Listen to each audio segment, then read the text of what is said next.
Do you gamble, Mando? Not when it can be avoided.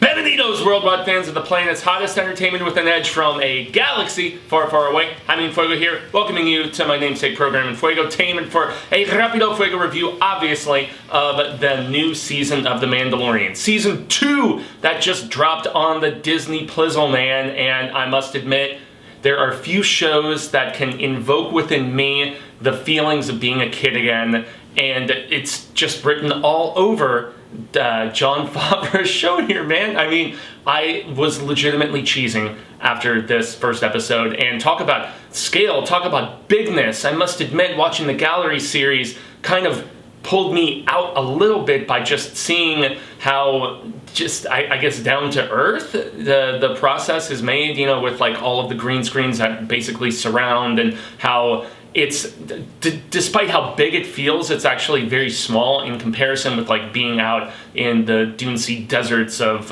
you know, Glamis and stuff like that. So yes, that, you know, kind of pulled the curtain a little too far back for me. But man, storytelling here is just impeccably awesome. So we basically rejoin Mando and the child, as he has come to be known at this particular point, right after leaving that, you know, like planet of craziness where we saw the Darksaber and all that other nastiness with Moff. But yeah, so he's, I must admit, I'm not as into this, oh, Mandalorians will help me get the kid back to, you know, where it's supposed to be. I think that narrative is just a little thin, if I'm going to be completely honest about it, but everything else from, you know, the adventurousness that we later on get, to even like the cool aspect initially of him just trying to get some answers and trying to be pointed in the right direction to find another Mandalorian to, you know, maybe get himself on the path, so to speak, you know, because this is the way, as we all know. And you've got Gamorreans fighting at the beginning, and nice and violent in that regard. And yet I must say it was interesting because our little baby Yoda didn't really have much of anything to do aside from this. Very much just a background player as Mando is trying to, you know, just find out what the course is, so to speak. And the course, unsurprisingly, takes us back to Tatooine, and that little bit that was teased in the episode where there was that dying woman at the end, if I remember correctly, or at least like massively injured, and we saw like just boots rustle up, and we didn't know who the hell this person was. A lot of people were kind of tough on that episode. If I remember correctly, it was one of the other ones who was done by Clone Wars homeboy.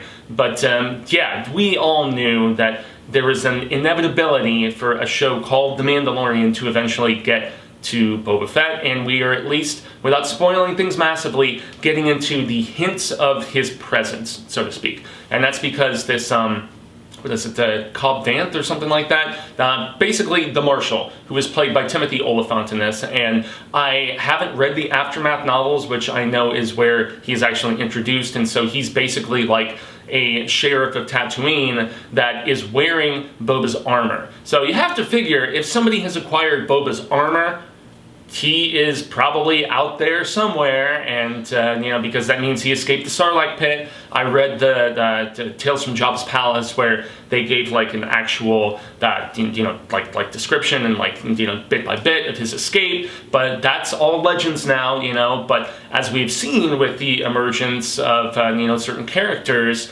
they can cherry pick. They can pick and choose the stuff that they want from legends, as long as it's not like, you know, necessarily, you know, contradicting. Like, you know, Tarkin, for instance, and him coming into stuff, you know, it was a big thing. So, what a thrilling episode, though. Holy shizzle, man, as far as in, like, back to the scale aspect. So, you thought the Sarlacc was, like, the biggest and the baddest on the map of Tatooine?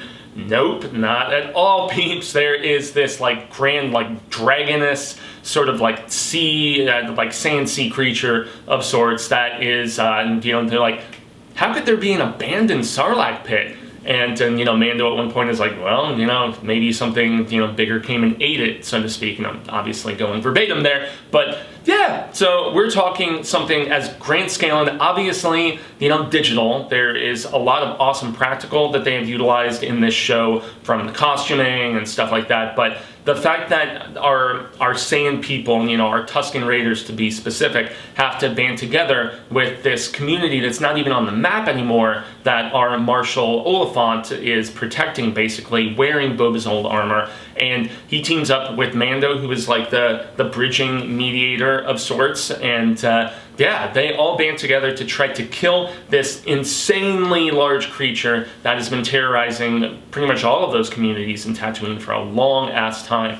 And yeah, that's where I felt like a kid, man, was just seeing all of the craziness. The score is, once again, awesome. Another great gallery episode is seeing, obviously, kid whose name eludes me, but, you know, the one who USC graduates and did an amazing job scoring this show. Like, man, Favre and Filoni and the team have just really, I mean, I can tell that they are reveling in their childhood, and they have done a perfect job of just reacquainting me with that. Aside from Rogue One, there's nothing besides The Mandalorian that has made me just have that same feeling as a kid that I had watching the original 3 films. Prequels did not do that for me. That's not to say that I didn't enjoy stuff in you know, those 3 films, like Darth Maul, or that lightsaber battle with you know, the young Obi-Wan and what, Django, I think was like that was badass, and there was really great stuff on Mustafar at the end of the 3rd prequel. But I mean, really, as a whole, I'm fascinated with this post-original trilogy timeline and how everything was kind of in upheaval. There was like this grasping for straws of power after the Empire collapsed, and because I mean the rebels really didn't have control of the galaxy right away. There was still a lot of loose odds and sods, ends and stuff like that. So really, I mean, the stuff in between has become the most compelling for me as a longtime Star Wars fan. So the stuff in between the prequels and the original trilogy, I mean, where we got the great stuff like Rogue One and all of those novels that have been, you know, tied in with that particular period. But yeah, also I need to read Aftermath, and I think there's 3 of them, if I'm not mistaken. And I need to read Bloodline, and just all this different stuff that fleshes out the post-original trilogy, because I was not the biggest fan of the sequel trilogy. I mean, hey, some people, they are Last Jedi apologists and they love the hell out of it. That's fine. That's cool. You know, art is subjective, as I always contend. But, like, Oliphant was great in this episode, and everything about just the, like, you know, peering into what Tatooine and larger areas of the galaxy were like after the fall of the Imperials is really fascinating to me, but yet this episode condensed it. It's monsterific, you know, and that's why, like, Cecil from the Horror Show, my co-host and cohort over there, he immediately messaged me this morning, and he was like, you need to watch it quick because there are spoilers, and spoilers, just to let y'all know, forewarning, we see Boba Fett at the end of this, and he is sans armor. His armor has been commandeered, and he presumably wants it back. So we don't know how anti-hero he's going to be, if he's going to be full-on villain, what the hell it's all going to entail. And that's where I kind of just, like, shrug my shoulders a little bit about the fact that, oh, other Mandalorians will lead me to how to get this kid back. I think that plot point is just kind of meh. They just wanted him to seek out, but like, Boba was the end game, at least for this 2nd season, and yes, there are rumors of Ahsoka showing up, and, you know, various others, but, you know, bottom line, I am not one of those people who's going to be cynical about his reemergence. He is a badass character, and, yeah, I find it all fascinating and stuff, and it's very cool that they got the same actor from Attack of the Clones to return, and actually, I mean, that's what Boba Fett sans armor would look like, right? You know, because he was an actual clone, not a rapid turning clone that we got, you know, in the Clone Wars with all the soldiers. We were talking, you know, he was supposed to actually age like a real child and so on and so forth. So, yeah, props to them. Props to Filoni and Favre and the team at Disney Plus for just keeping all of this in proper continuity and allowing fans like me to geek out properly, because I loved this episode, and not just for that reveal at the end, but I mean, we just reviewed all the Tremors movies, for God's sake. on the horror show, and just a creature of this massive nastiness was really dope to see. And I also like the kind of coming together with the Tusken Raiders and stuff. That was cool too. And anytime you're back on Tatooine, I'm all about it, even if the illusion has been kind of compromised a little bit by the gallery series, with them just being very obvious and just opening their doors to show how the creative process goes. But I still, after a few minutes, was right back into it. Absolutely loved it. If that's my only criticism, guys, I mean, that's that really shows just how great this was. So I have been Jaime En Fuego, and I most definitely say that this is a certified Fuego 4 out of 5 bit of awesomeness. I can't wait to see what they do with the rest of this season. And some people like the binge culture, myself included, when it's just all at your fingertips. I've been watching Utopia on Amazon Prime recently. That show is kick-ass, but there is something to the anticipation of having to wait week to week. And that's what we are back in the midst of. And I am stoked beyond belief for this second season of the show. Third season already confirmed as well. And if you want additional palaver with moi, you can find me on all social media sectors like Twitter, Instagram, Facebook. Here on the YouTubies, a like, a share, a subscribe means a hell of a lot.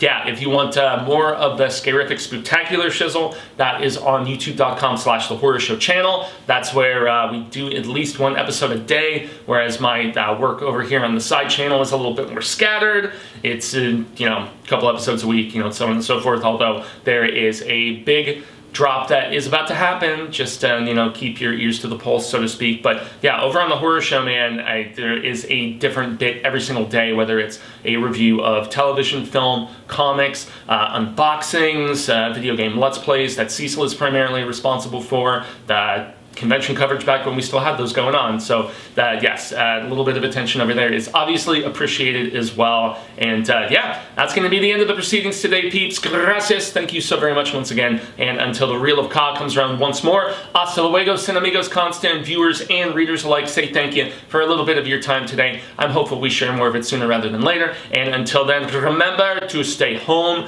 watch more media, and this is the way.